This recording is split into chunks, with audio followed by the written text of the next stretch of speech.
ng mamahaling damit at saganang-sagana sa pagkain araw-araw.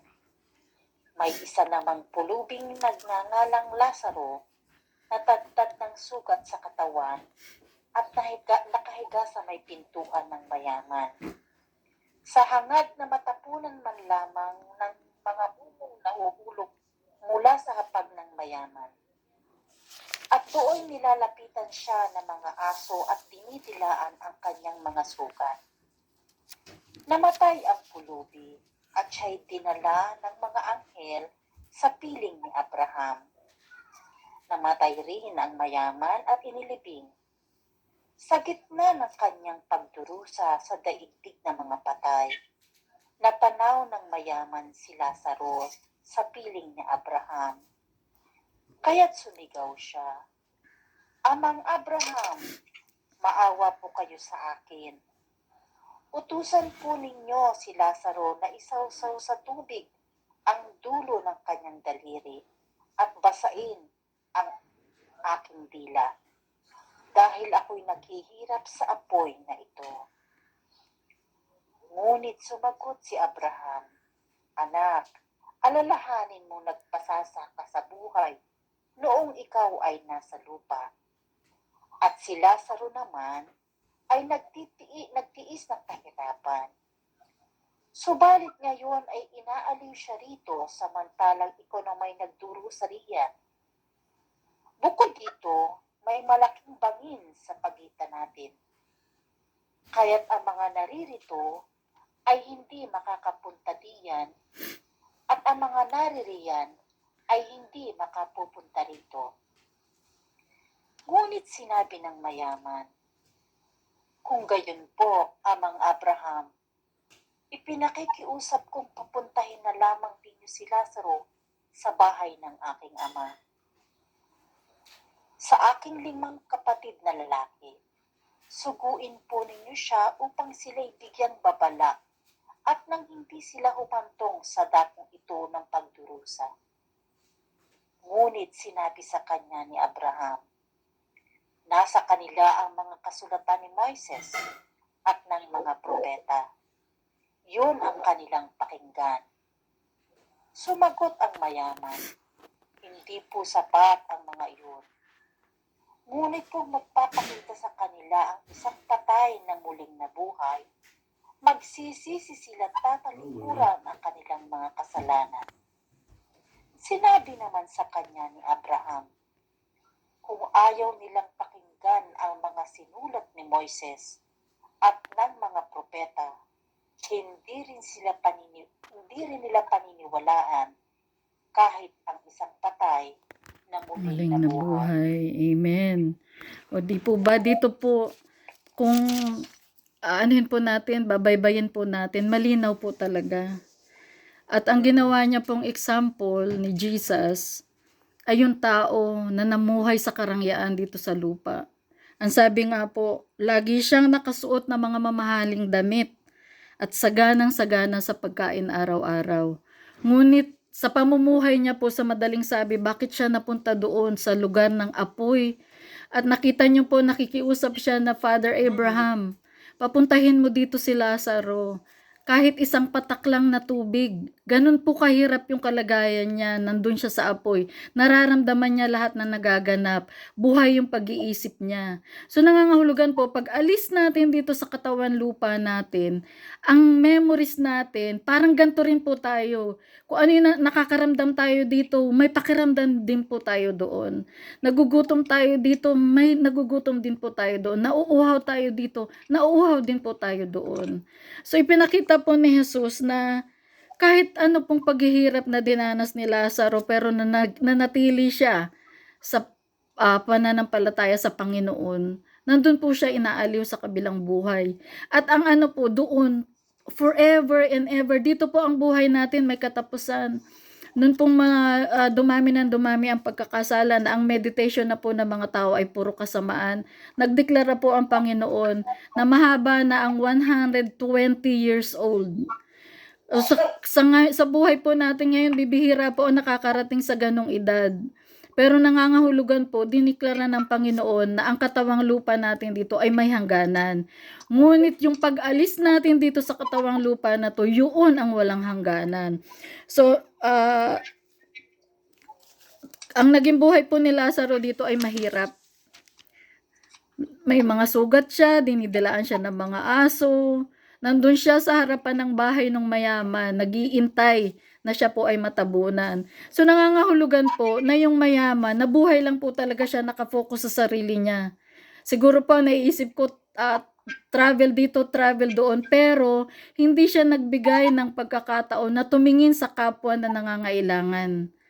Dahil bakit kailangan po na si Lazaro ay manatili doon at mag-antay ng mugmug na maaambon sa kanya. Pero wala po yung commitment nung mayaman na lalaki na tumulong para sa kanya. So nandun na po sila, pinaliwanag ni Father Abraham na ikaw ay nagpakasasa ka sa buhay no nandito ka sa lupa. Muli po, kung tayo po ay magiging sagana, nakasama ang Panginoon, kalooban niya po yan. Dahil ang sabi po ng Panginoon, siya ay nagagalak kapag ang anak niya ay namumuhay din po sa kasaganaan dito para po tayo ay magamit din, katulad po sa ministry na to, makasuporta tayo sa mga gawain na nagpapahayag ng katotohanan na si Jesus, tanggapin nyo si Jesus, dahil siya lamang ang daan para po tayo ay pag alis natin dito, doon tayo pupunta. Hindi sa lugar ng paghihirap, hindi sa lugar ng apoy. Kaya nga lang po, ang pagkakamali po na naging buhay nitong mayamang lalaki, hindi po nagkaroon ng parte sa buhay niya ang Panginoon. Ngayon po, sinabi, nakiusap siya kay Father Abraham, na kung gayon po amang Abraham, ipinapakiusap ko, papuntahin na lamang ninyo si Lazaro at bigyan ng babala yung 5 pa niyang mga kapatid. So nangangahulugan po yung mga kapatid niya, namumuhay din ng katulad ng naging buhay niya at alam niya na ang patutunguhan ng mga kapatid niya ay doon kung nasaan siya at ayaw niyang iparanas sa mga kapatid niya. So nangangahulugan po, kahit nandoon na tayo sa kabila, naiisip pa natin yung mga naiwan natin dito sa lupa. Di po ba? Malinaw po na nakasulat. Tapos, ang sabi po ni Father Abraham, ito po talaga yung tumatak sa isip ko at puso ko.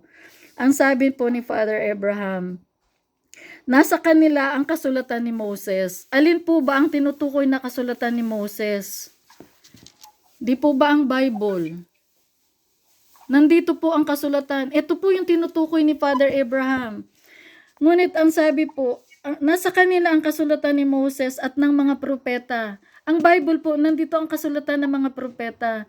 Yung nangyayari po sa Israel ngayon, isinulat na po ng mga propeta, 100,000 taon ang nakaraan. Ngayon lang po nagaganap. Ngunit ang sabi po ng mayaman, hindi po sapat yun. Dahil alam niya po, tayo, karamihan po sa atin, ako po, kailan lang ako nag-umpisang nagbasa ng Bible? Kailan lang po ako nagkaroon ng pangunawa? So kaya ang sabi po nung mayaman lalaki, kulang po yun, Father Abraham. Hindi po sila maniniwala, o baka po hindi sila magbabasa, hindi po sila a-attend ng mga gantong gawain, kundi mamaliitin pa nila, ay uma-attend ka dyan? Ang Jesus, Jesus, Jesus na yan. Di po ba? Totoo. Hindi lang po sa hindi nagbabasa, pupulaan pa nila ang mga gawain katulad nito.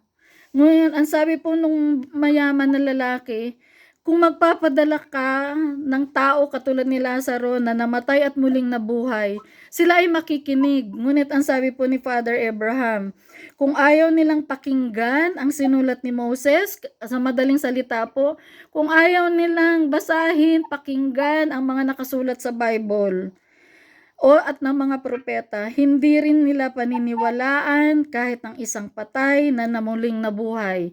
Di po ba si Jesus ganon? Namatay siya, muling nabuhay. Lahat po ba naniniwala?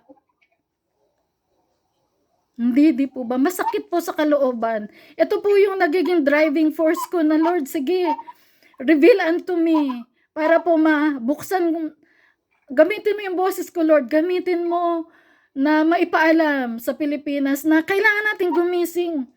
Dahil ayaw po natin na yung kamag-anak natin mapunta doon sa kalagayan ng mayaman. Gamitin po natin na may pagmamahal, ipailiwanag natin kung ikaw ay inaanyayahan ko na makinig kung ikaw ay gusto kong iparating sa iyo na to, dahil ayoko na nandoon ka na samantalang ako nagdidiwang sa harap sa piling ng Ama, na ako na doon masarap ang buhay ko katulad po ni Lazaro. Inaaliw siya ng mga anghel, napakasarap ng buhay ni Lazaro. Tapos maiisip natin dahil hindi natin i-share sa kamag-anak natin, sa mga kapatid natin na may dadatnan tayong buhay, nandun yung sana nakinig sila, or sana ginawa ko yung parte ko na iparating sa kanila na merong dalawang klase ng buhay pag alis natin dito sa lupa. Di po ba? Kung kinakailangan po na minsan naisip kong kinakailangan luhudan natin, parang awa mo na makinig ka. Dahil totoo ang Bible. Hindi na po natin maikakaila na hindi ito totoo eh. Dahil nangyayari po talaga eh, pinatutunayan ng Panginoon. So masasabi ko din po habang nagbabasa tayo ng Bible na ang Panginoon ay hindi nagkulang. Tulad po ngayon ang internet, kahit saan, marami pong mga tao na talagang ginagamit nila yung kanilang talento, oras, financial, para lang po tinatawag ko po ito, let's save soul. Magligtas tayo ng mga kaluluwa na wag mapunta doon sa mayaman, sa mayaman na lalaki. Yung katayuan niya doon po napakahirap, siya na mismo ang nagsabi. Yun po ang maging inspirasyon natin na ipamahagi natin yung salita ng Panginoon para wag silang mapunta doon. Mag-save po tayo ng kaluluwa, mag-save tayo ng soul. Yun po ang maging inspirasyon natin. Huwag po tayo mag-isip na religion. Wala pong magagawa ang religion eh. Pagdating natin po doon, hindi naman po tayo tatanungin, ikaw ba ay protestante, ikaw ba ay katoliko, ikaw ba ay born again? Hindi po. Ang itatanong po ni Jesus, kinilala mo ba ako? Pinakinggan mo ba ang kasulatan ni Moses? Nung panahon ba na nagpapakilala ako sa iyo, pinakinggan mo ba ako? Dahil sinabi po ni Jesus mismo din, darating daw po ang araw na marami magsasabi na, Jesus, nagpagaling ako sa pangalan mo, gumawa ako ng mga milagro sa pangalan mo, sumama ako sa ministry sa pangalan mo, gumawa ako ng mga kabutihan sa pangalan mo. Ang sasabihin daw po ni Jesus, hindi kita kilala. So yun po ang maging natin na maging tao sa puso natin, na maging importante sa atin yung relasyon natin sa Panginoon.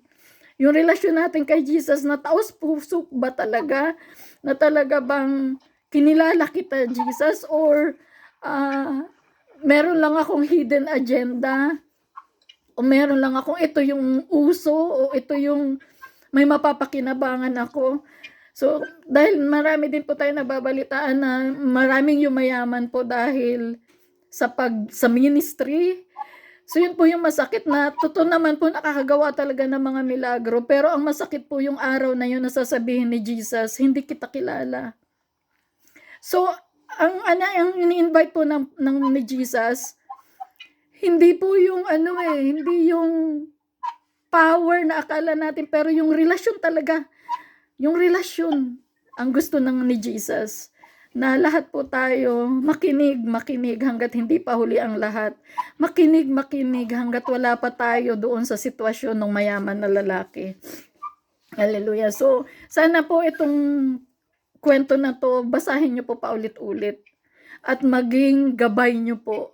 Na paniwalaan nyo po. Ako na po nakikiusap. Maniwala po tayo. Dahil kung ano man pong karangyaan, halimbawa man po nananagana tayo dito sa lupa, pagdating po natin doon, hindi po itatanong ng Lord, gaano kadaming pera ang naipon mo? Hindi po. Hindi po. Pero muli po, hindi ko po inaano na masama ang maging masagana. Kalooban po ng Panginoon, inuulit ko po, kalooban ng Panginoon na tayo ay mabuhay na sagana dito, dahil Kanya po sa Kanya nanggagaling lahat ng biyaya. Baka po kasi ma-misinterpret na, ay mabuhay na lang ako katulad ni Lazaro para siguradong ako'y mapunta sa langit. Hindi po. Pwede po tayong maging sagana ng may relasyon sa Panginoon. At bawat blessing na dumadating sa atin, ang pinasasalamatan natin, Jesus, thank you. Thank you for the blessing. Jesus, gamitin mo ako na maging kamay na makatulong sa kapwa habang ako ay pinasasagana mo. Di po ba? Pwede po eh. Pwede po. Punta na po tayo doon sa ating susunod na Bible verse. Ano po? 2 Timothy page 274 po.